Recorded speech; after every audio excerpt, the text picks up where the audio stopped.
Mega DSC అంటే తెలంగాణ రాష్ట్రం ఏర్పడిందే నీళ్లు నిధుల నియామకాల కోసం, కానీ కేసీఆర్ ఏమి కూడా అమలు చేయలేదు. కాబట్టి ఈ తెలంగాణ రాష్ట్రం ఏర్పాటు లక్ష్యాలు ఏవైతే ఉన్నాయో ఆ లక్ష్యాలు నెరవేర్చేందుకు రేవంత్ రెడ్డి ఒక్కొక్కటిగా ప్రయత్నం చేయడం జరుగుతుంది. ఇందులో భాగంగానే నీళ్లు నిధుల నియామకాల కోసం ఏర్పడిన తెలంగాణ రాష్ట్రంలో తెలంగాణ రాష్ట్ర ముఖ్యమంత్రిగా బాధ్యతలు చేపట్టి సుమారు 15 రోజులు అవుతున్నటువంటి రేవంత్ రెడ్డి ఈ క్రమంలో మొత్తం అంటే ప్రతి అంశానికి సంబంధించి రివ్యూ నిర్వహించడం జరుగుతుంది. ప్రతి శాఖకు సంబంధించి రివ్యూ నిర్వహిస్తూ అనేక అంశాలకు సంబంధించి కీలకమైన నిర్ణయాలు తీసుకోవడం జరుగుతుంది. విద్యాశాఖకు సంబంధించిన ఉపాధ్యాయులతోని నిన్న రివ్యూ నిర్వహించినటువంటి సీఎం రేవంత్ రెడ్డి, అదేవిధంగా డిప్యూటీ సీఎం బట్టి విక్రమార్క ఇద్దరు కలిసి నిన్న అనేక అంశాలపైన తేటతెల్లం చేయడం జరిగింది. ప్రెస్ మీట్ మాట్లాడడం జరిగింది. తొందరలోనే మెగా డిఎస్సి ఏర్పాటు చేస్తాం, ఉపాధ్యాయులకు సంబంధించి ప్రమోషన్లు ఇవ్వడం జరుగుతుంది. అదేవిధంగా డిగ్రీ లెక్చరర్లకు సంబంధించిన ఉద్యోగాల భర్తీ చేయడంతో పాటు విద్యా వ్యవస్థలో సమూల మార్పులు తేవడంతో పాటు గ్రామీణ స్థాయిలో విద్యార్థులు లేరనే ఉద్దేశంతో టీఆర్ఎస్ పార్టీ దొంగలు ఏం చేశారంటే పాఠశాలను మూసేయడం జరిగింది.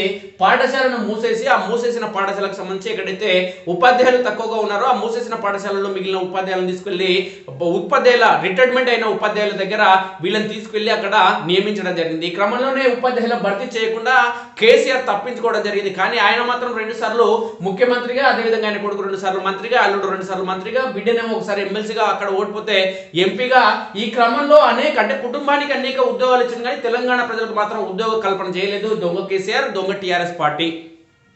తెలంగాణ రాష్ట్రం ఏర్పడిందే నీళ్లు నిధుల నియామకాల కోసం, కానీ కేసీఆర్ మాత్రం తన కుటుంబానికి ఫుల్గా ఉద్యోగాలు ఇవ్వడం జరిగింది. మనవడు మనవరాలు భార్యకు తప్ప ఇంట్లో ఉన్న సభ్యులందరికీ కూడా ఉద్యోగాలు ఇచ్చాడు కేసీఆర్. కానీ తెలంగాణ రాష్ట్రం కోసం సకల జనులు ఎవరైతే పోరాటం చేయడం జరిగిందో, తెలంగాణ రాష్ట్రం కోసం యువత ఎవరైతే పోరాటం చేయడం జరిగిందో, తెలంగాణ రాష్ట్రం కోసం ప్రభుత్వ ఉద్యోగులు ఎవరైతే పోరాటం చేయడం జరిగిందో, ప్రభుత్వ ఉద్యోగులకేమో నెలకు జీతాలు ఇవ్వలేదు దొంగ, నిరుద్యోగులకేమో ఉద్యోగాల భర్తీ చేయలేదు దొంగ.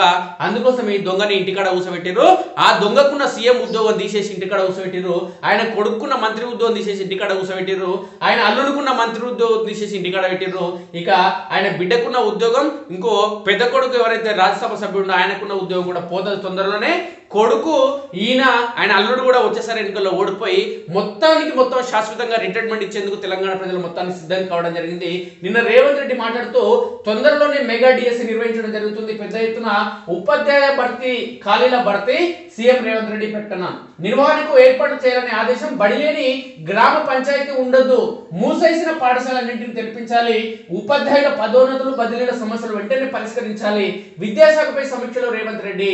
ఐటీఐలలో ఆధునిక సాంకేతిక పరిజ్ఞానం, టాటా టెక్నాలజీస్ ప్రతినిధులతో సమావేశం. ఇక 2000 కోట్లతో నైపుణ్య అభివృద్ధికి టాటా ఓకే. ఇక మరో 7000 టీచర్ కొలువులు అనుబంధ నోటిఫికేషన్తో మెగా డిఎస్సి. రేవంత్ రెడ్డి ఆదేశంతో అధికారుల కసరత్తు. ఇక రాష్ట్రంలోని ప్రభుత్వ పాఠశాలలో ఉపాధ్యాయ ఖాళీల భర్తీ కోసం త్వరలో మెగా డిఎస్సి నిర్వహిస్తామని ముఖ్యమంత్రి యనమల రేవంత్ రెడ్డి ప్రకటించారు. ఇందుకోసం తగిన చర్యలు చేపట్టాల్సిందిగా అధికారులను ఆదేశించారు. రాష్ట్రంలోని ప్రతి గ్రామ పంచాయతీలోనూ బడి ఉండాలని, బడి లేని పంచాయతీ ఉండొద్దని అన్నారు. ఎంత చిన్న గ్రామమైనా, మారుమూల తండా అయినా తప్పకుండా ప్రభుత్వ పాఠశాల ఉండాల్సిందేనని, ఏ విద్యార్థి చదువు కోసం ఇతర గ్రామాలకు, పట్టణాలకు వెళ్లే పరిస్థితి ఉండొద్దని స్పష్టం చేశారు. శనివారం సచివాలయంలో విద్యాశాఖపై సీఎం సమీక్ష నిర్వహించారు. ఈ సందర్భంగా మాట్లాడుతూ విద్యార్థులు లేరనే నెపంతో మూసివేసిన అన్ని పాఠశాలను తెరిపించాలని, ఎంతమంది పిల్లలున్న ప్రభుత్వ పాఠశాలను నడిపించాల్సిందేనని ఆదేశించారు. దీనికోసం వెంటనే మెగా డిఎస్సి ద్వారా ఉపాధ్యాయుల భర్తీకి చర్యలు తీసుకోవాలన్నారు. మన ఊరు మనబడి కార్యక్రమంలో ఇంకా మిగిలిపోయిన పనులన్నింటినీ పూర్తి చేసి రాష్ట్రంలోని అన్ని పాఠశాలను ఉత్తమ పాఠశాలలుగా తీర్చిదిద్దాలని సూచించారు. ఇక ఉపాధ్యాయుల పదోన్నతులు బదిలీల విషయంలో అవంతరాలపై దృష్టి సారించాలని, వీటిని అధిగమించడానికి ఉపాధ్యాయ సంఘాలతో చర్చలు జరిపి ప్రత్యామ్నాయ మార్గాలను అన్వేషించాలని అన్నారు. విద్యాలయాలకు విద్యుత్ బిల్లులకు సంబంధించి కేటగిరీ మార్పునకు తీసుకోవాల్సిన చర్యల గురించి అధికారులకు సీఎం రేవంత్ రెడ్డి సూచనలు చేశారు. విద్యాలయాలకు వ్యాపార పారిశ్రామిక కేటగిరీ కింద బిల్లులు వసూలు చేయడంపై తగిన ప్రత్యామ్నాయ మార్గాలు అన్వేషించాలని పేర్కొన్నారు. ఇక పాఠశాలలో స్వీపర్లు, పారిశుద్ధ కార్మికులను నియమించాలని పేర్కొన్నారు. నైపుణ్య అభివృద్ధికి స్కిల్ వర్సిటీలు రాష్ట్రంలోని 10 ఉమ్మడి జిల్లాల్లో స్కిల్ యూనివర్సిటీలను ఏర్పాటు చేస్తున్నట్లు ముఖ్యమంత్రి రేవంత్ రెడ్డి తెలిపారు. రాష్ట్రంలో పారిశ్రామిక అవసరాలకు కావలసిన నైపుణ్యం గల ఉద్యోగాలను సాధించే విధంగా ఈ స్కిల్ యూనివర్సిటీలు ఉండాలన్నారు. వీటిలో ఉపాధి ఆధారిత స్వల్పకాల దీర్ఘకాల కోర్సులను ప్రవేశపెట్టాలని సూచించారు. ఈ విషయంలో గుజరాత్, హర్యానా, రాజస్థాన్, ఒరిస్సా, ఆంధ్రప్రదేశ్ రాష్ట్రాల్లో ఉన్న స్కిల్ వర్సిటీలను అధ్యయనం చేయాలన్నారు.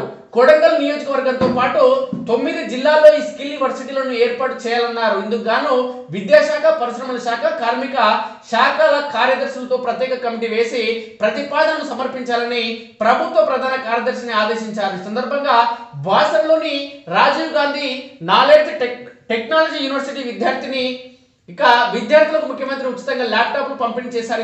ఈ సమావేశంలో సిఎస్ శాంతకుమారి ఉన్నత విద్యామండలి చైర్మన్, ముఖ్య అధికారులందరూ పాల్గొన్నారు. ఇక ఐటీఐలలో ఆధునిక సాంకేతిక పరిజ్ఞానం అందించినట్టు తెలిపారు. కొత్త కోర్సులకు సీఎం అంగీకారం.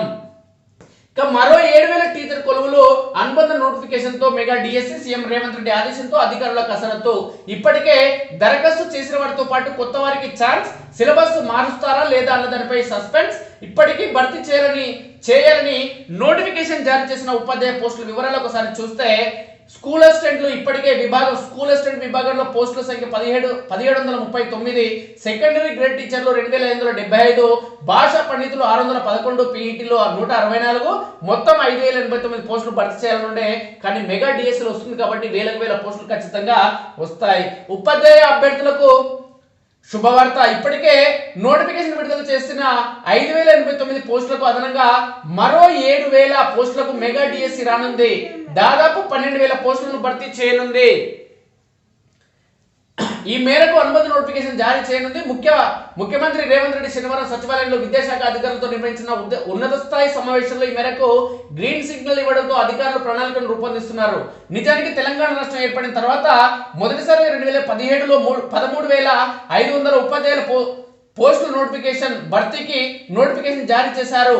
దాదాపు 7 నెలల తర్వాత 6,612 టీచర్ పోస్టులను భర్తీ చేయాలని 3 నెలల కిందట బీఆర్ఎస్ ప్రభుత్వం నిర్ణయించింది. వీటిలో పాఠశాల విద్యలో 5,089, special education teacher for disabled లో మరో 1,523 పోస్టులు ఉన్నట్లు ప్రకటించింది. వీటిని డిఎస్సి ద్వారా భర్తీ చేయాలని నిర్ణయించింది. స్పెషల్ టీచర్ పోస్టులైన 1,523 ఖాళీలను పట్టించుకోకుండా 5,089 పోస్టుల భర్తీకి ఆయా జిల్లా కలెక్టర్లు ఎక్కడికెక్కడ నోటిఫికేషన్ జారీ చేశారు. కాగా వీటికి మొత్తం 1,77,502 మంది దరఖాస్తులు చేసుకున్నారు. ఈ పోస్టులకు నవంబర్ 20 నుంచి 30 వరకు పరీక్షలు నిర్వహించాల్సి ఉంది. ఇక అసెంబ్లీ ఎన్నికల షెడ్యూల్ రావడంతో వాటిని వాయిదా వేశారు. కొత్త ప్రభుత్వం ఇప్పుడు పోస్టుల భర్తీపై దృష్టి సారించింది. నోటిఫికేషన్ లో పేర్కొన్న 5,089 పోస్టులకు అదనంగా మరో 4,281 ఖాళీలను ఇప్పటికే గుర్తించారు. గతంలో ప్రకటించిన 1,523 స్పెషల్ పోస్టులను కూడా భర్తీ చేయాల్సి ఉంది. వీటితో పాటు మోడల్ స్కూల్స్ లో మరో 1000 ఉపాధ్యాయ పోస్టులు ఖాళీగా ఉన్నట్లు గుర్తించారు.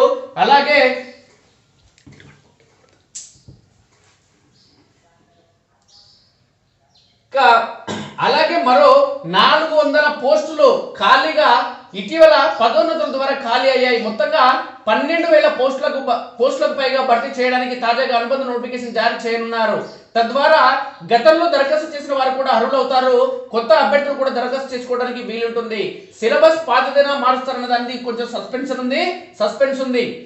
టీచర్ పోస్టులకు సంబంధించిన సిలబస్ ను మారుస్తారా లేక పాతధరని కొనసాగిస్తారా అనే విషయంపై స్పష్టత రావాల్సి ఉంది.